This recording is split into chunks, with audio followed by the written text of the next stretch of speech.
On behalf of the people and the government of Australia, I want to express our بە ناوی خەڵک و حکومەتی ئوستورالیا دەمانەوێت خەمگینی خۆمان ڕابگەێنین بۆ لە دەستدانی بەڕێز مامجەلال.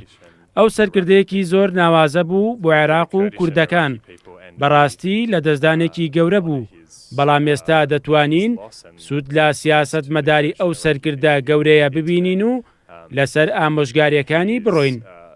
sorely missed, but he had a vision for Iraq that I think today's politicians can rally around.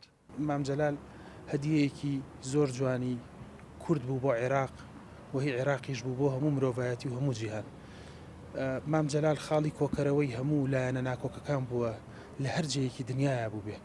مام جەلال لە عێراقا سەمام الئەمان بووە، ئێمە ئەبینین عێراقی دوای مام جەلال چی لێ بەسەر هات و چی ئەگوزەرێ.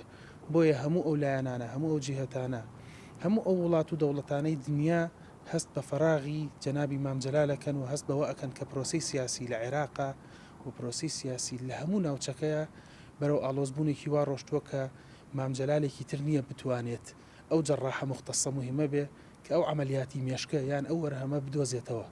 بۆیە بێ ئێمە هەمومان کار لەسەر ئەوە بکەین، لەسەر ئەو ڕێگەی بەردەوام بین کە پێی ئەوترێ بیر و ڕێبازی جەنابی مام جەلال، کە پێی ئەوترێ نەهجی مام جەلال.